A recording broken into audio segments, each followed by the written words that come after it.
தந்தை மகன் தூய ஆவியாரின் பெயராலே.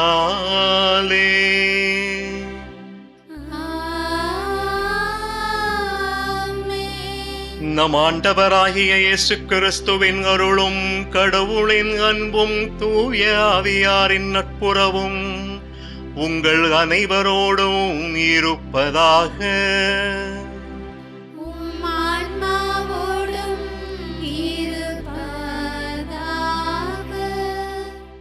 இறையேசுவில் அன்பார்ந்த சகோதர சகோதரிகளே, இன்று தாய் திருஅவையானது ஆண்டின் பொதுக்காலத்தின் 16வது ஞாயிற்றுக்கிழமையை கொண்டாடுகிறது. நம்மையெல்லாம் தேடி வந்து காக்கிற நல்ல ஆயராக நம் நாதர் இயேசு விளங்குகிறார் என்ற பொருண்மையில் இன்றைய நற்செய்தி வாசகம் நமக்கு தரப்பட்டுள்ளது. நம்மை நாளும் வழிநடத்தி காக்கும் அந்த நல்ல ஆயனுக்கு நாம் நன்றி கூறுவோம். அவருடைய அன்பை சில வேளைகளில் நாம் உணராமல் போயிருக்கலாம். அவருடைய உடன் பயணிப்பை நாம் சரியாக புரிந்து கொள்ளாமல் போயிருக்கலாம். அந்த நேரங்களுக்காக மனம் வருந்தி நம்மையே இந்த தூய மறை நிகழ்விலே இணைத்துக் கொள்ள முன்வருவோம்.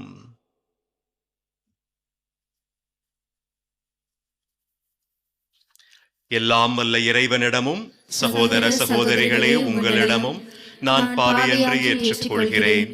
ஏனெனில் என் சிந்தனையாலும் சொல்லாலும் செயலாலும் கடமையில் தவறியதாலும் பாவங்கள் பல செய்தேன். என் பாவமே என் பாவமே என் பெரும் பாவமே. ஆகையால் எப்போதும் கன்னியான தூய மரியாதையும் வானதூதர் புனிதர் அனைவரையும் சகோதர சகோதரிகளே உங்களையும் நம் இறைவனாகிய ஆண்டவரிடம் எனக்காக வேண்டிக் கொள்ள மன்றாடுகிறேன். எல்லாம் வல்ல இறைவன் நம் மீது இரக்கம் வைத்து நம் பாவங்களை மன்னித்து நம்மை நிலை வாழ்வுக்கு அழைத்துச் செல்வாராக. ஆமென்.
பெறுவீராக. ஆண்டவரை, நீர் உளம் கனிந்துவும் அடியார்களாகிய எங்களில் அருள் கொடைகளை பெருகச் செய்தருளும். இவ்வாறு நம்பிக்கை, எதிர்நோக்கு, அன்பு ஆகியவற்றால் நாங்கள் பற்றி எறிந்து உமது கட்டளைகளை விழிப்புடனும் ஆர்வத்துடனும் கடைபிடிக்க செய்தருள்வீராக. உம்மோடு தூய ஆவியாரின் ஒன்றிப்பில் இறைவனாய் என்றென்றும் வாழ்ந்து ஆட்சி செய்கின்ற எங்கள் ஆண்டவரும் உம் திருமகனுமாகிய கிறிஸ்து வழியாக உம்மை மன்றாடுகிறோம்.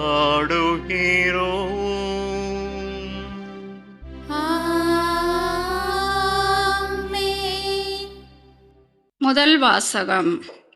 இறைவாக்கினர் எரேமியா நூலிலிருந்து வாசகம். அதிகாரம் 23, இறை வார்த்தைகள் 1 முதல் 6 வரை. ஆண்டவர் கூறுவது: என் மேய்ச்சலுக்குட்பட்ட ஆடுகளை அழித்து சிதறடிக்கும் மேய்ப்பர்களுக்கு ஐயோ கேடு. தம் மக்களை வழிநடத்தும் மேய்ப்பர்களுக்கு எதிராக இஸ்ரவேலின் கடவுளாகிய ஆண்டவர் கூறுவது இதுவே: நீங்கள் என் மந்தையை சிதறடித்து விட்டீர்கள், அதனை துரத்தி அடித்தீர்கள், அதனை பராமரிக்கவில்லை. இதோ, உங்கள் தீச்செயல்களின் காரணமாக உங்களை தண்டிக்கப் போகிறேன் என்கிறார் ஆண்டவர். என் மந்தையில் எஞ்சியிருக்கும் மாடுகளை நான் துரத்தி அடித்த அனைத்து நாடுகளிலிருந்தும் கூட்டி சேர்த்து அவர்களுக்குரிய ஆட்டுப்பட்டிக்கு கொண்டு வருவேன். அவையும் பலுகி பெருகும். அவற்றை பேணி காக்க நான் மேய்ப்பர்களை நியமிப்பேன். இனி அவை அச்சமுறா, திகிலுறா, காணாமலும் போகா என்கிறார் ஆண்டவர். ஆண்டவர் கூறுவது: இதோ, நாட்கள் வருகின்றன, அப்போது நான் தாவீதுக்கு ஒரு நீதியுள்ள தளிர் தோன்றச் செய்வேன். அவர் அரசராய் ஆட்சி செலுத்துவார். அவர் ஞானமுடன் செயல்படுவார். அவர் நாட்டில் நீதியையும் நேர்மையையும் நிலைநாட்டுவார்.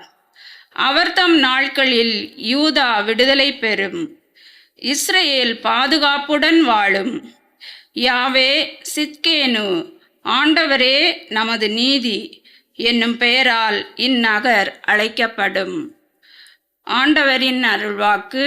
இறைவனுக்கு நன்றி.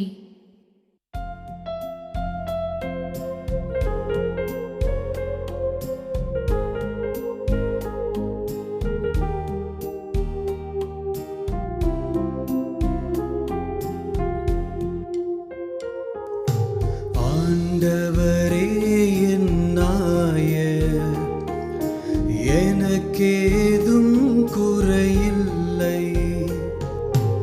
ஆண்டவரே என் நாயர், எனக்கேதும் குறையில்லை. ஆண்டவரே என் நாயர், எனக்கேதும் குறையில்லை. ஆண்டவரே என் நாயர், எனக்கேதும் குறையில்லை. பசும்புல் வெளி மீது என்னை அவர் இளைப்பாற செய்வார். அமைதியான நீர்நிலைகளுக்கு என்னை அழைத்து செல்வார். அவர் எனக்கு புத்துயிர் அளிப்பார்.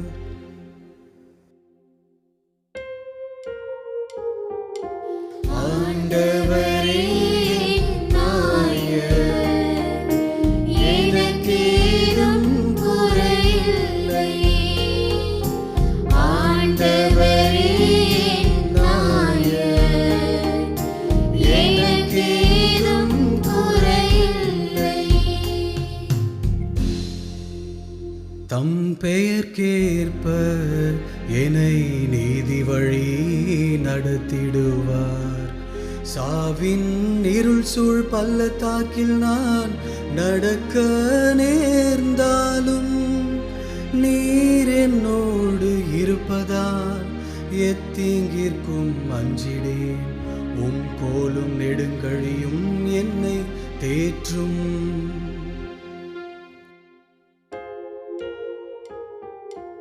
ஆண்டவரே நாயர், எனக்கேதும் குறையில்லை. ஆண்டவரே நாயர், எனக்கேதும் குறையில்லை. என்னுடைய எதிரிகளின் கண் முன்னே எனக்கொரு விருந்தினை ஏற்பாடு செய்கின்றீர். என் தலையில் நறுமண தைலம் பூசுகின்றீர். எனது பாத்திரம் நிரம்பி வழிகின்றது. எனது பாத்திரம் நிரம்பி வழிகின்றது.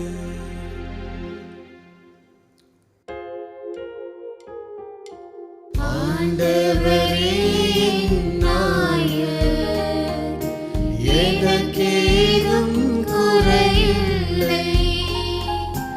ஆண்டவரே நாயர், எனக்கேதும் குறையில்லை.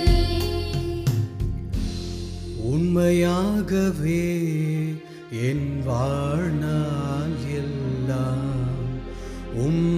அருள் நலமும் பேரன்பும் என்னை புடை சூழ்ந்து வரும். நானும் ஆண்டவரின் இல்லத்தில் நெடுநாள் வாழ்ந்திருப்பேன். நானும் ஆண்டவரின் இல்லத்தில் நெடுநாள் வாழ்ந்திருப்பேன்.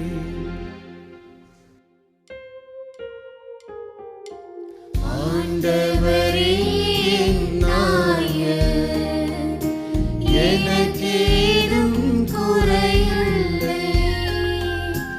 ஆண்டவரே நாயர், எனக்கேதும் குறையில்லை. இரண்டாம் வாசகம். திருத்தூதர் பவுல் எபேசியருக்கு எழுதிய திருமுகத்திலிருந்து வாசகம். அதிகாரம் 2, இறைவார்த்தைகள் 13 18 முடிய. சகோதரர் சகோதரிகளே, ஒரு காலத்தில் தொலையில் இருந்த நீங்கள் இப்பொழுது இயேசு கிறிஸ்துவோடு இணைந்து அவரது இரத்தத்தின் மூலம் அருகில் கொண்டு வரப்பட்டிருக்கிறீர்கள். ஏனெனில் அவரே நமக்கு அமைதி அருள்பவர். அவரே 2 இனத்தவரையும் பிரித்து நின்ற பகைமை என்னும் சுவரை தமது உடலில் ஏற்ற துன்பத்தின் வழியாய் தகர்த்தெறிந்து அவர்களை ஒன்றுபடுத்தினார். பல கட்டளைகளையும் விதிகளையும் கொண்ட யூதச் சட்டத்தை அழித்தார். 2 இனத்தவரையும் தம்மோடு இணைந்திருக்கும் புதியதொரு மனித இனமாக படைத்து அமைதி ஏற்படுத்தவே இவ்வாறு செய்தார். தாமே துன்புற்று பகைமையை அழித்தார்.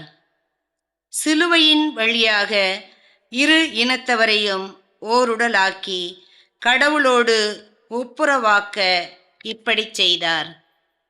அவர் வந்து தொலையில் இருந்த உங்களுக்கும் அருகில் இருந்த அவர்களுக்கும் அமைதியை நற்செய்தியாக அறிவித்தார். அவர் வழியாகவே 2 இனத்தவராகிய நாம் ஒரே தூய ஆவி மூலம் நம் தந்தையை அணுகும் பேறு பெற்றிருக்கிறோம். ஆண்டவரின் அருள்வாக்கு. இறைவனுக்கு நன்றி.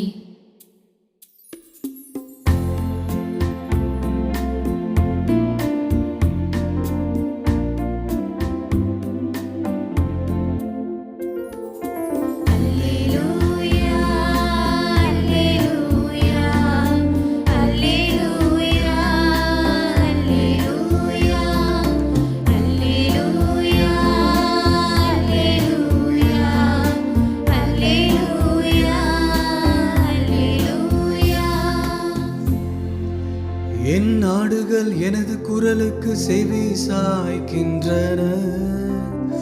எனக்கும் அவற்றை தெரியும், அவையும் என்னை பின்தொடர்கின்றன. அல்லேலூயா.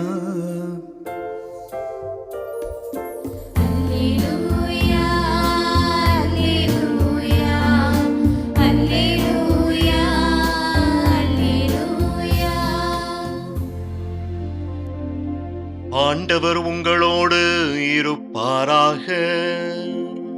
உம் ஆன்மாவோடும் இருப்பாராக. மாற்கு எழுதிய தூய நற்செய்தியிலிருந்து வாசகம். ஆண்டவரே, மாட்சி உமக்கே.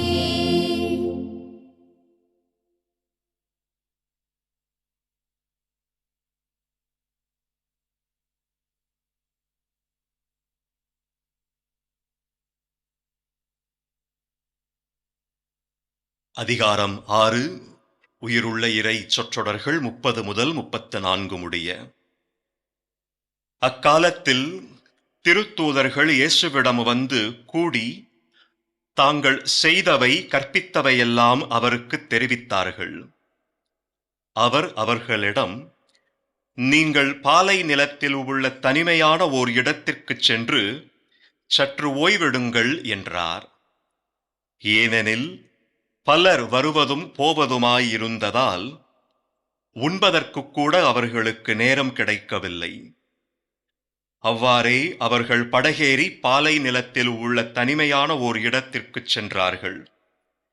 அவர்கள் புறப்பட்டு போவதை மக்கள் பார்த்தார்கள். பலர் அவர்களை இன்னார் என்று தெரிந்து கொண்டு எல்லா நகர்களிலிருந்தும் கால்நடையாகவே கூட்டமாய் ஓடி அவர்களுக்கு முன் அங்கு வந்து சேர்ந்தனர். அவர் கரையில் இறங்கிய போது பெரும் திரளான மக்களைக் கண்டார்.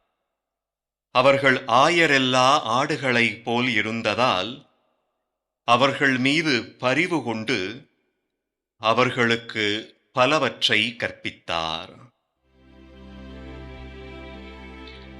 ஆண்டவரின் அருள்வாக்கு. கிறிஸ்துவே, உமக்கு புகழ். பிறப்பின் வருவது யாதெனக் கேட்டேன், பிறந்து பார் என இறைவன் பணித்தான். படிப்பெனச் சொல்வது யாதெனக் கேட்டேன், படித்துப் பார் என இறைவன் பணித்தான். அறிவெனப்படுவது யாதெனக் கேட்டேன், அறிந்து பார் என இறைவன் பணித்தான். அன்பெனப்படுவது யாதெனக் கேட்டேன், அழித்துப் பார் என இறைவன் பணித்தான். பாசம் என்பது யாதெனக் கேட்டேன், பகிர்ந்து பார் என இறைவன் பணித்தான். மனையாள் சுகமெனில் யாதெனக் கேட்டேன், மணந்து பார் என இறைவன் பணித்தான். பிள்ளை என்பது யாதெனக் கேட்டேன், பெற்றுப்பார் என இறைவன் பணித்தான். முதுமை என்பது யாதெனக் கேட்டேன், முதிர்ந்து பார் என இறைவன் பணித்தான். வறுமை என்பது யாதெனக் கேட்டேன், வாடிப்பார் என இறைவன் பணித்தான். இறப்பின் பின்னது ஏதெனக் கேட்டேன், இறந்துவார் என இறைவன் பணித்தான். அனுபவமே வாழ்க்கையானால் இறைவா நீ ஏன் என்றேன். அந்த இறைவன் சற்றே நெருங்கி வந்து அந்த அனுபவமே நான் தான் என்றான். இறையேசுவில் அன்பார்ந்த சகோதர சகோதரிகளே, கவியரசர் கண்ணதாசனுடைய இறை அனுபவ வெளிப்பாட்டு கவிதைதான் இப்பொழுது நான் உங்களோடு பகிர்ந்து கொண்ட இந்த கவிதை. மனிதர்களாக இருக்கக்கூடிய நமக்கு அனுபவங்கள் என்பவை இன்றியமையாதவை. மனிதர்களாக வாழ்ந்து கொண்டிருக்கக்கூடிய நம்முடைய வாழ்க்கையின் பிரிக்க முடியாத ஓர் அங்கமாக மாறியுள்ளவை, மாறுகிறவை அனுபவங்கள் என்றால் அதில் மிக ஏதும் இல்லை. மனிதர்களாக இருக்கும் நாம் மனிதர்களுக்கு உள்ளாக ஏற்படுத்திக் கொள்ளும் அனுபவங்கள் ஒரு வகை என்றால், மனிதர்களாக இருக்கும் நாம் இறைவனோடு ஏற்படுத்திக் கொள்ளும் அனுபவம் இன்னொரு வகை. மனிதர்களாக மனித வாழ்க்கையை வாழ்ந்து கொண்டிருக்கும் நாம் நம்முடைய குடும்பங்களில், நம்முடைய நட்பு உறவுகளில், பயிலுகிற பணியாற்றுகிற இடங்களில், சமூக வாழ்க்கையில் மனிதர்களுக்குள்ளாக ஏற்படுத்திக் கொள்ளும் இந்த அனுபவம் நம்மை பக்குவப்படுத்துகிறது என்று நாம் நம்பி ஏற்கிறோம் இல்லையா? அது உண்மைதான். ஆனால் அதைவிட மேலான உண்மை என்னவென்று சொன்னால், இறைவனுக்கும் நமக்குமான உறவின் மூலமாக நம்முடைய வாழ்க்கை இன்னும் அதிகமாக மேன்மையடைகிறது, வளர்கிறது என்பதுதான். இறையேசுவில் அன்பார்ந்தவர்களே, இன்றைய 3 வாசகங்களும் நமக்கு வலியுறுத்தி சொல்லக்கூடிய உண்மை இதுதான். இறைவனுக்கும் மனிதனுக்குமான உறவின் மூலமாக மனித வாழ்க்கை மேம்படுகிறது. இன்றைய 3 வாசகங்களும் நமக்கு ஆழமாக சொல்லக்கூடிய இன்னொரு உண்மை என்னவென்று சொன்னால், இறைவன் நம்மை இருக்கக்கூடிய நிலையிலேயே விட்டுவிடாமல் நம்மை தேடி வந்து மீட்கக்கூடிய மீட்பராக, நம்முடைய வாழ்க்கையில் ஒன்றர கலந்து நம்மை ஆசீரால் நிரப்பி அவருடைய மந்தையாகிய நம்மை நாளும் வழிநடத்தும் நல்ல ஆயனாக மாறுகிறார் என்பதுதான். இதை இயேசுவில் பிரியமானவர்களே, இன்றைய முதல் வாசகத்தில் எரேமியா இறைவாக்கினர் மூலமாக யாவே இறைவன் சொல்லுவதை நாம் கேள்விப்பட்டோம். சிதறுண்டு கிடக்கக்கூடிய மக்களை எல்லாம் நான் கூட்டிச் சேர்ப்பேன், அவர்களை பட்டியில் அடைப்பேன், அவர்களை பேணிக் காப்பதற்கு காப்பாளர்களை அனுப்புவேன் என்று இறைவனதாமே மக்களை தேடி வரக்கூடிய அந்த நிலையை நமக்கு எரேமியா இறைவாக்கினர் மிக அழகாக விளக்கிச் சொல்லுகிறார். இன்றைய 2வது வாசகத்திலும் நற்செய்தி வாசகத்திலும் தேவையில் இருக்கக்கூடிய மக்களை பார்த்து இறங்கக்கூடிய ஆண்டவர் இயேசுவை நாம் பார்க்கிறோம். அதிலும் குறிப்பாக இன்று நாம் வாசிக்க கேட்ட இந்த நற்செய்தி பகுதியில் ஆயனில்லாத ஆடுகளாக இருந்த மக்களை பார்த்து இயேசு சோர்வாக இருந்த பொழுதும், அவருக்கு ஓய்வு தேவைப்பட்ட பொழுதும் தன்னுடைய சுகங்களை எல்லாம் தள்ளி வைத்துவிட்டு அவர்களுக்காக பணி செய்ய முன்வரக்கூடிய நிலையை நாம் பார்த்து உண்மையிலேயே வியக்கிறோம். ஆண்டவருக்காக நாம் நன்றி சொல்லுகிறோம். ஆக இதன் மூலமாக நமக்கு தெரிய வரக்கூடிய முதல் உண்மை என்னவென்று சொன்னால், மனிதர்களாகிய நம்மை இறைவன் தேடி வர மறுப்பதும் இல்லை, மறப்பதும் இல்லை. அவர் ஒவ்வொரு நாளும் தேடி வந்து கொண்டே இருக்கிறார். அப்படி தேடி வந்து கொண்டிருப்பதன் மூலமாக நமக்கு அவருடைய அனுபவங்களை நாளும் தருவதற்கு தயாராக இருக்கிறார். ஆனால் அன்பார்ந்தவர்களே, இறைவனுக்கும் மனிதனுக்குமான இந்த உறவு என்பது, இறைவனுக்கும் நமக்குமான இந்த உறவு என்பது இறைவன் நம்மை நோக்கி தேடி வருவதில் மட்டும் அடங்கியுள்ளது இல்லை. மாறாக நாமும் இறைவனை தேடிச் செல்லும் பொழுதுதான் இந்த இறை மனித அனுபவம் என்பது ஆழம் பெறும். இன்றைய நற்செய்தியினுடைய இறுதிப் பகுதியில் நாம் சந்தித்த அந்த மக்கள் கூட்டம் இயேசுவை தேடிச் சென்ற கூட்டம். இயேசு அவருடைய சீடர்களோடு பாலை நிலப்பகுதிக்கு ஓய்வாக செல்லுகிறார் என்று தெரிந்ததும், ஆஹா, அவரை அப்படியே விட்டுவிடக்கூடாது, இன்னமும் நாம் அவரிடமிருந்து பெற வேண்டிய அற்புதங்களும் அதிசயங்களும் ஏராளமாக உள்ளன என்பதை அறிந்து இயேசுவோடு அந்த அனுபவம் நமக்கு தேவை என்பதை ஆழமாக நம்பியவர்களாக இயேசுவை தேடிச் சென்ற கூட்டம். ஆகவே இயேசுவை தேடிச் சென்றதால் இயேசுவும் அவர்களை தேடி வருகிறார், அவர்களுக்கு வாழ்க்கையின் உண்மையை புரிய வைக்கிறார், அவர்களுடைய வாழ்க்கையை மேலே உயர்த்துகிறார். அன்பார்ந்தவர்களே, நம்முடைய வாழ்க்கையில் நாமும் போதுமான அளவிற்கு இறைவனை தேடிச் செல்லுகிறோமா என்ற கேள்வியை இந்த நாளில் நாம் கேட்டு பார்ப்போம். இன்றைய சூழலில் இறைவனை நாம் தேடிச் செல்லுவதற்கு தடையாக பல விஷயங்கள் உள்ளன. நம் அனைவரும் அதிகமாக பயன்படுத்தக்கூடிய நம்முடைய அலைபேசி, செல்போன் இறைவனை நம்மிடத்தில் வருவதற்கும் நாம் இறைவனிடத்தில் செல்லுவதற்கும் தடையாக உள்ள மிக முக்கியமான ஒரு கருவி. அலைபேசி தேவைதான், ஆனால் இறைவனை நான் அடைவதற்கு அது தடையாக இருந்தால் அதை நான் சிந்தித்து பார்க்க வேண்டும். எந்த அளவிற்கு அது தடையாக உள்ளதோ அதை நீக்கி இறைவனை நான் என்னிடத்தில் வர அனுமதிக்கவும், நான் இறைவனிடத்தில் செல்லுவதற்கும் தயாராக முன்வர வேண்டும். நம்மிடத்தில் இருக்கக்கூடிய உறவு பிரச்சனைகள், பிளவுகள், வேறுபாடுகள் இறைவனை நம்மிடத்தில் வருவதற்கும் நாம் இறைவனிடத்தில் செல்லுவதற்கும் தடையாக உள்ள வேறு சில காரணங்கள். அவற்றையெல்லாம் நாம் இன்று நம்முடைய நினைவிற்கு கொண்டு வருவோம். இறைவனை என்னிடத்தில் வருவதற்கும் நான் இறைவனிடத்தில் செல்வதற்கும் தடையாக உள்ள அனைத்தையும் நீக்கினால் மட்டுமே, அன்பார்ந்தவர்களே, இறைவனுக்கும் நமக்குமான அனுபவம் ஆழம் பெறும். அந்த அனுபவம் ஆழம் பெற்றால் மட்டுமே நாம் நம்முடைய வாழ்க்கையின் அடுத்த நிலைகளுக்கு நகர்ந்து செல்ல முடியும் என்ற உண்மையை நாம் இன்றைய நாளில் ஆழமாக புரிந்து கொள்வோம். அன்னை தெரேசா, நாம் அனைவரும் அறிந்த அன்னை தெரேசா அவர்களிடம் ஒரு முறை ஒரு பத்திரிகையாளர் கேட்டார், அன்னையே, உங்களுடைய வாழ்க்கை மிகவும் கடினமான ஒரு வாழ்க்கையாக உள்ளது.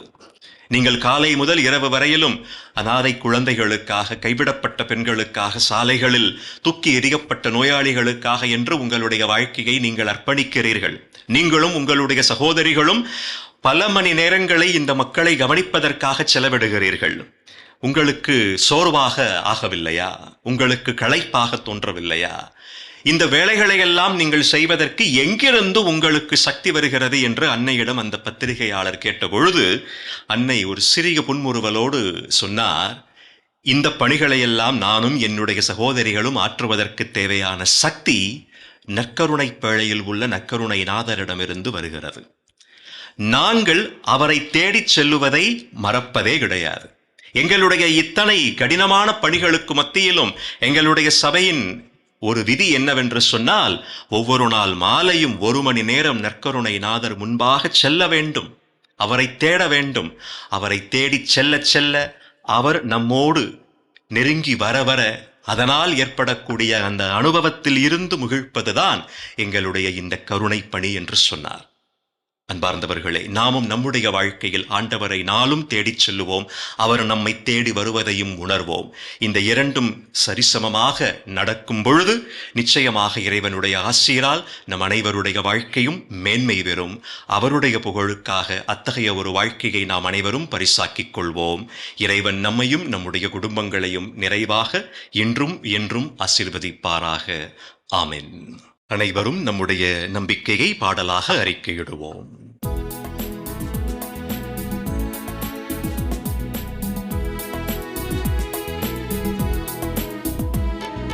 விண்ணையும் மண்ணையும் படைத்தவராம் கடவுள் ஒருவர் இருக்கின்றார். தந்தை மகன் தூய ஆவியராம் ஒன்றாய் வாழ்வோரை நம்புகிறேன். தூய ஆவியின் வல்லமையால் இறைமகன் நமக்காய் மனிதரானார். கன்னி மரியிடம் பிறந்தவராம் இயேசுவை உறுதியாய் நம்புகிறேன். பிலாத்துவின் ஆட்சியில் பாடுபட்டார், சிலுவையில் இறந்து அடக்கப்பட்டார். 3ஆம் நாளில் உயிர்த்தெழுந்தார், இறப்பின் மீதே வெற்றி கொண்டார். விண்ணகம் வாழும் தந்தையிடம் அரியணை கொண்டு இருக்கின்றார். உலகம் முடியும் காலத்திலே நடுவராய் திரும்பவும் வந்திடுவார். தூய ஆவியாரை நம்புகிறேன், பாரினில் அவர் துணை வேண்டுகிறேன். பாவ மன்னிப்பில் தூய்மை பெற்று பரிகார வாழ்வில் நிலைத்திடுவேன். திரு அவை உரைப்பதை நம்புகிறேன், புனிதர்கள் உறவை நம்புகிறேன். உடலின் உயிர்ப்பை நிலை வாழ்வை உறுதியுடனே நம்புகிறேன்.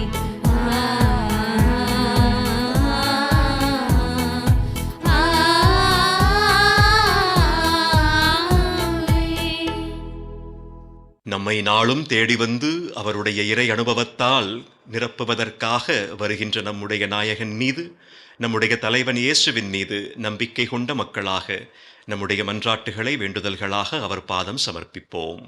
அன்பு தந்தையே இறைவா, எம் திரு அவையை வழிநடத்தும் திருத்தந்தை, ஆயர்கள், அருள் பணியாளர்கள், துறவியர் மற்றும் பொதுநிலையினர் அனைவரையும் உம் பாதம் சமர்ப்பிக்கின்றோம்.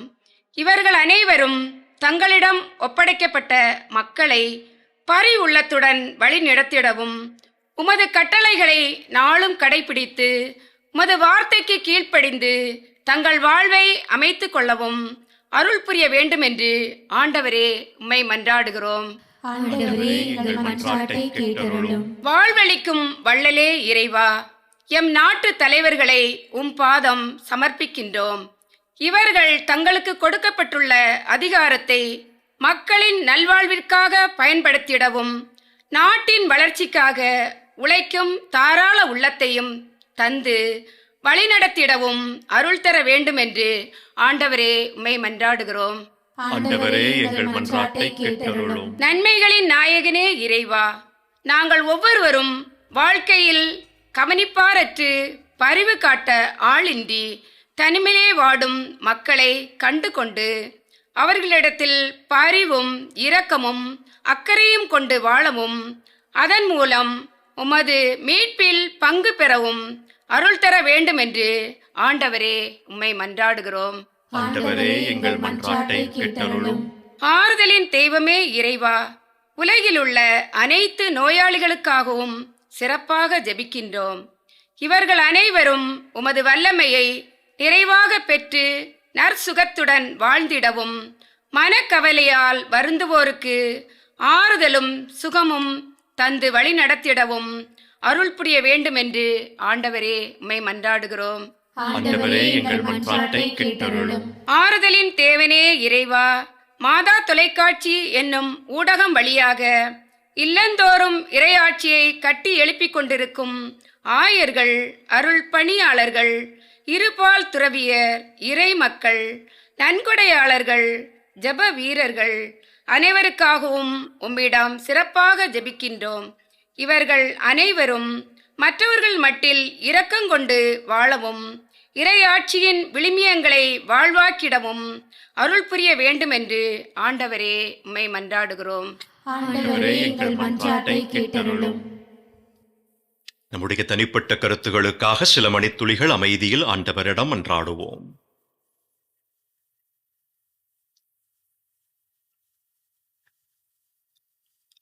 வாழ்வின் ஊற்றே இறைவா, உம்மில் மட்டுமே நம்பிக்கை கொண்ட மக்களாக நாங்கள் இவ்வேளையில் வாய்விட்டு சொல்லியிருக்கும் இந்த மன்றாட்டுகளையும் எங்களுடைய மனங்களில் நாங்கள் ஏந்தி வரும் மன்றாட்டுகளையும் நீரே உமது திருவுளத்திற்கு ஏற்றார் போன்று அதற்கு உரிய நேரம் வரும்பொழுது நிறைவேற்றித் தர வேண்டும் என்று உம் திருமகனும் எங்கள் ஆண்டவருமாகிய கிறிஸ்து வழியாக உம்மை மன்றாடுகிறோம். ஆமென்.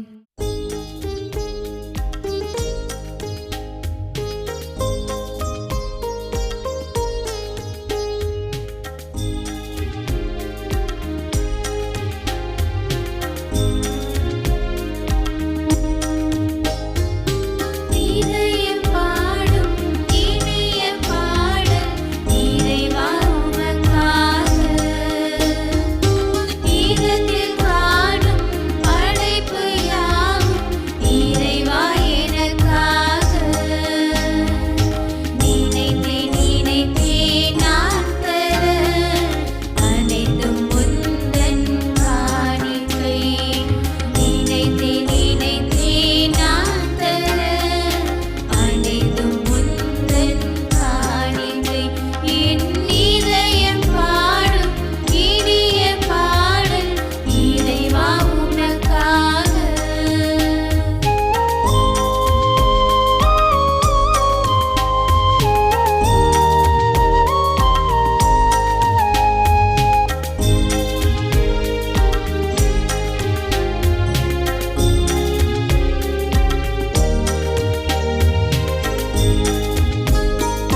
பூத்த துலங்கும் மலர்களும் இங்கு காய்ந்து கனிந்த கனிகளும் ஓங்கி உயர்ந்த மரங்களும் அதை சூழ்ந்து வளர்ந்த செடிகளும் இயற்கை கூறும் கவிதைகள் யாவும் இறைவன் தந்த கொடைகளே.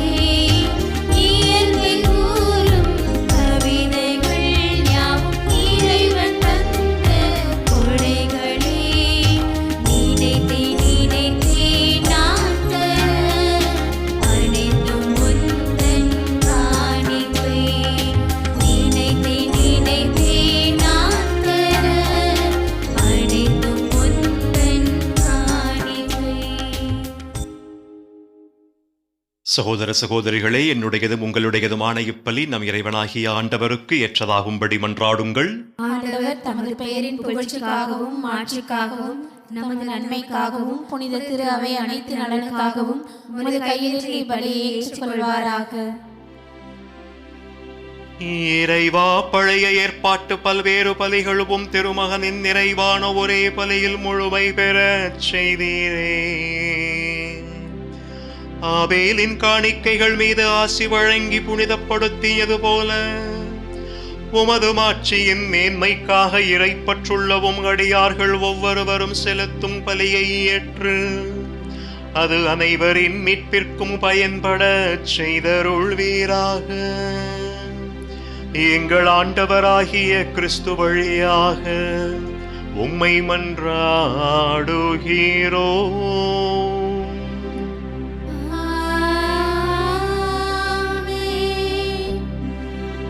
ஆண்டவர் உங்களோடு இருப்பாராக.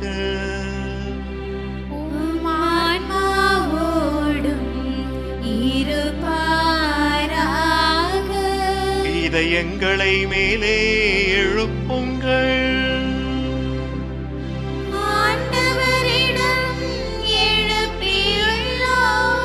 நம் இறைவனாகிய ஆண்டவருக்கு நன்றி கூறுவோம்.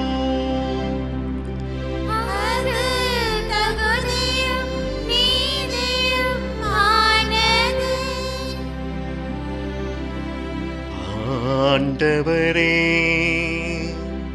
தூயவரான தந்தையே, என்றும் உள்ள எல்லாம் வல்ல இறைவா,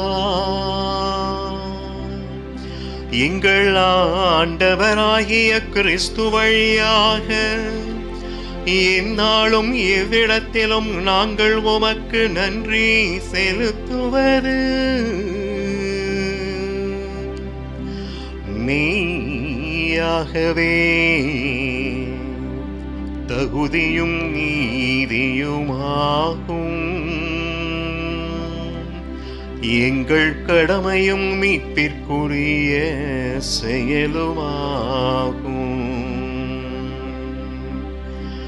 ஏனெனில் கிறிஸ்து பிறந்து முன்னைய பாவ நிலையிலிருந்து மனிதரை புதுப்பித்தார்.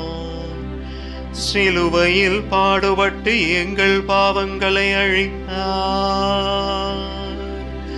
இறந்தோரிடமிருந்து உயிர்த்தெழுந்து நிலை வாழ்விற்கு வழிவகுத்தார். தந்தையே, அவர் உம்மிடம் விண்ணேறி வந்து விண்ணகத்தின் கதவுகளை எங்களுக்காக திறந்து வைத்தார்.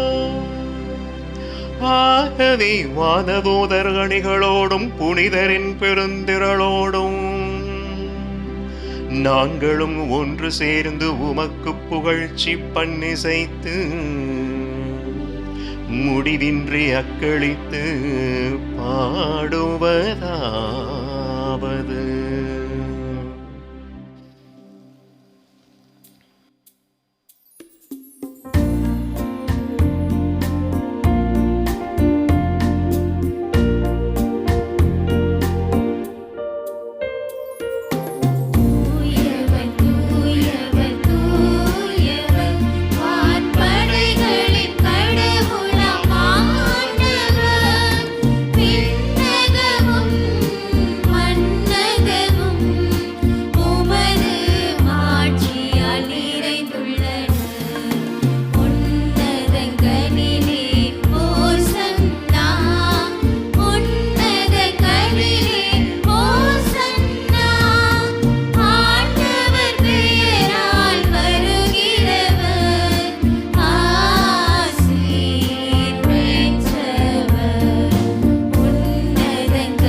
ஆண்டவரே, நீர் மெய்யாகவே தூயவர், தூய்மை அனைத்துக்கும் ஊற்று.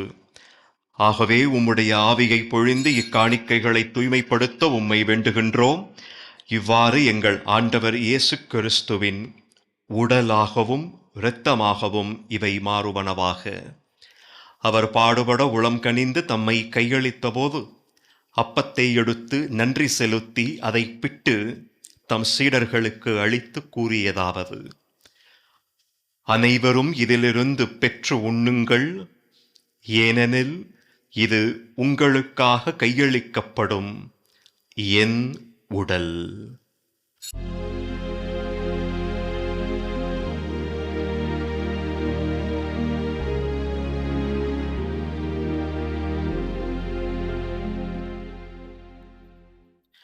அவ்வண்ணமே இரவு விருந்தை அருந்தியபின் கிண்ணத்தையும் எடுத்து மீண்டும் உமக்கு நன்றி கூறி தம் சீடர்களுக்கு அளித்து அவர் கூறியதாவது: அனைவரும் இதிலிருந்து பெற்று பருகுங்கள், ஏனெனில் இது புதிய நிலையான உடன்படிக்கைக்கு உரிய என் இரத்தத்தின் கிண்ணம். இது பாவ மன்னிப்புக்கென்று உங்களுக்காகவும் பலருக்காகவும் சிந்தப்படும். இதை என் நினைவாகச் செய்யுங்கள்.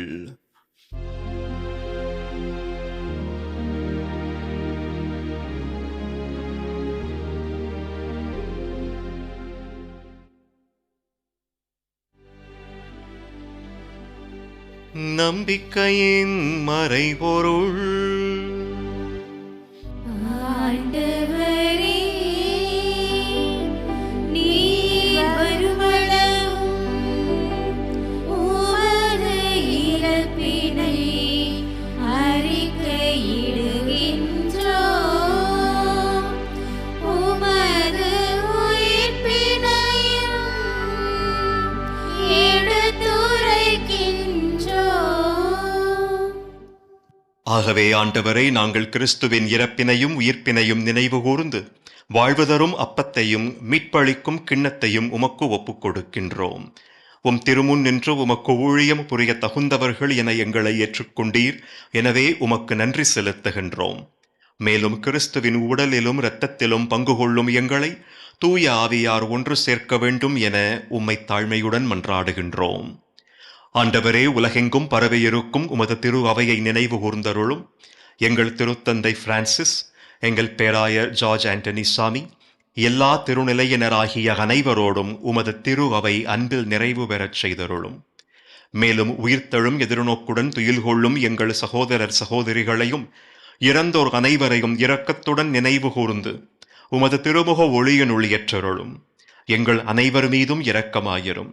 கடவுளின் கன்னித்தாயான புனித மரியா, அவருடைய கணவரான புனித யோசேப்பு, புனித திருத்தூதர்கள், இவ்வுலகில் உமக்கு உகந்தவராய் இருந்தோர் ஆகிய புனிதர் அனைவருடனும் நாங்கள் நிலைவாழ்வில் பங்கு கொள்ளும் தகுதி பெற்று உம் திருமகன் இயேசு கிறிஸ்து வழியாக உம்மை புகழ்ந்தேத்தும் வரமருள உம்மை மன்றாடுகின்றோம்.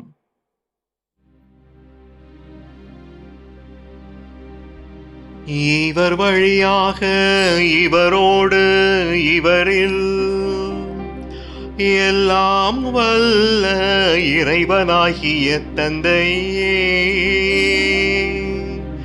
தூய ஆவியாரின் ஒன்றிப்பில் எல்லா புகழும் மாட்சியும் என்றென்றும் உமக்கு உரியதே.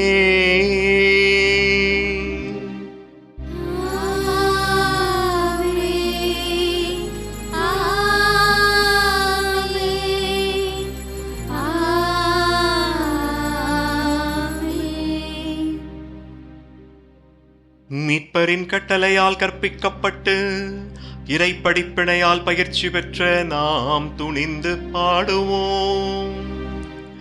விண்ணுலகில் இருக்கிற எங்கள் தந்தையே, உமது பெயர் தூயது என போற்றப் பெறுக. உமது ஆட்சி வருக.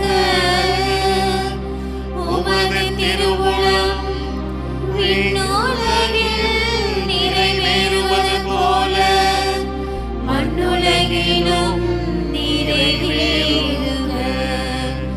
எங்கள் அன்றாட உணவை இன்று எங்களுக்கு தாரும். எங்களுக்கு எதிராக குற்றம் செய்வோரை நாங்கள் மன்னிப்பது போல எங்கள் குற்றங்களை மன்னியும். எங்களை சோதனைக்கு உட்படுத்தாதேயும், தீமையிலிருந்து எங்களை விடுவித்தருளும். ஆண்டவரே, தீமை அனைத்திலும் இருந்தும் எங்களை விடுவித்து எங்கள் வாழ்நாளில் அமைதியை கனிவுடன் அருள உம்மை மன்றாடுகின்றோம். உமது இரக்கத்தின் உதவியால் நாங்கள் பாவத்திலிருந்து எப்போதும் விடுதலை பெற்று யாதொரு கலக்கமும் இன்றி நலமாயிருப்போமாக. நாங்கள் எதிர்நோக்கி இருக்கும் பேரின்பத்திற்காகவும் எம் மீட்பராகிய இயேசு கிறிஸ்துவின் வருகைக்காகவும் காத்திருக்கின்றோம். ஏனெனில் ஆட்சியும் வல்லமையும் மாட்சியும் என்றென்றும் உமதே. ஆண்டவரே இயேசு கிறிஸ்துவே, அமைதியை உங்களுக்கு விட்டுச் செல்கின்றேன், என் அமைதியையே உங்களுக்கு அளிக்கின்றேன் என்றும் திருத்தூதர்களுக்கு மொழிந்தீரே. எங்கள் பாவங்களை பாராமல் உமது திரு அவையின் நம்பிக்கையை கண்ணோக்கி உமது திருவுளத்துக்கு ஏற்ப அதற்கு அமைதியையும் ஒற்றுமையையும் அளித்தருள்வீராக. என்றென்றும் வாழ்ந்து ஆட்சி செய்கின்றவர் நீரே. ஆமென். ஆண்டவருடைய அமைதி உங்களோடு என்றும் இருப்பதாக. உம் ஆன்மாவோடும் இருப்பதாக. ஒருவருக்கொருவர் அமைதியை பகிர்ந்து கொள்வோம்.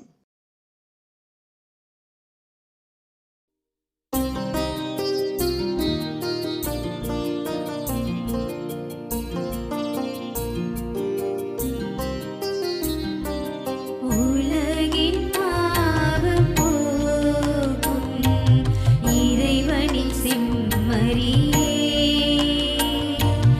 என்மேல் இரக்கமையும்.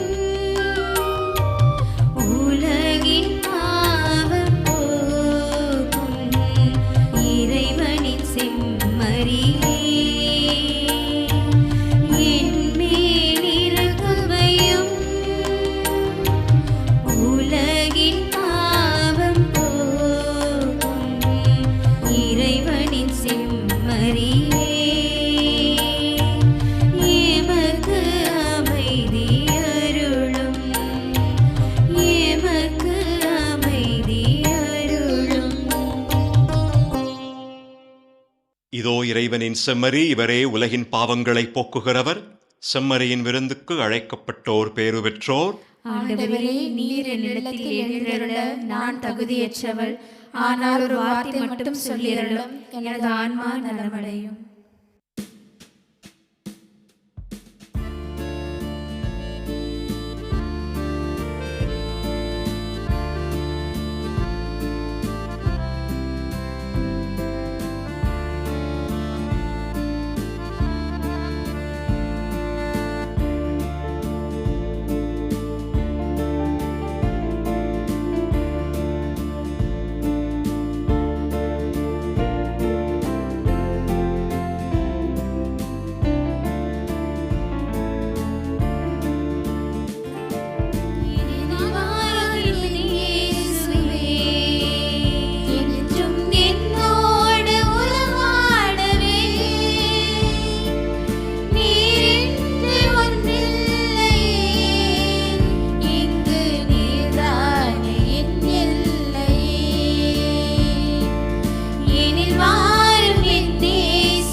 ஆண்டவரே, விண்ணகமறை நிகழ்வுகளால் நீர் நிறைவு செய்தவும் மக்களுடன் கனிவாய் நாளும் தங்கியிருக்கவும் உம்மை வேண்டுகின்றோம். பழைய நிலையிலிருந்து வாழ்வின் புதிய நிலைக்கு நாங்கள் கடந்து செல்ல நீரே தயை புரிவீராக. எங்கள் ஆண்டவராகிய கிறிஸ்து வழியாக உம்மை மன்றாடுகிறோம்.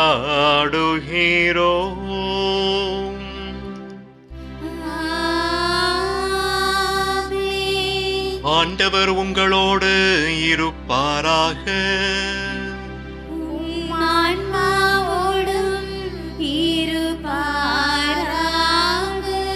எல்லாம் வல்ல இறைவன் தந்தை, மகன், தூய ஆவியார் உங்கள் அனைவரையும் ஆசீர்வதிப்பாராக.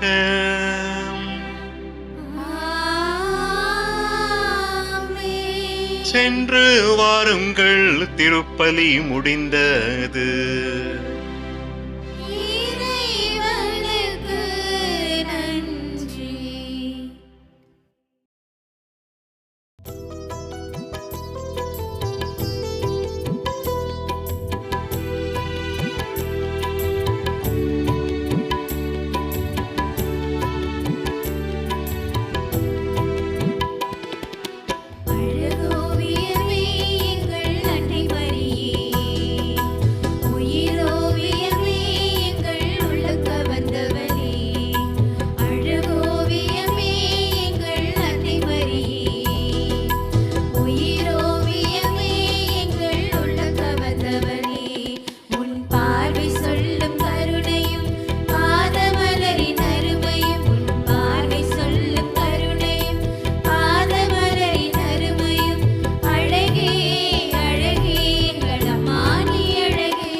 இயேசுவுக்கே புகழ், இயேசுவுக்கே புகழ், இயேசுவுக்கே நன்றி, இயேசுவுக்கே நன்றி. மரியே வாழ்க, மரியே வாழ்க. தந்தை, மகன், தூய ஆவியாரின் பெயராலே ஆமென்.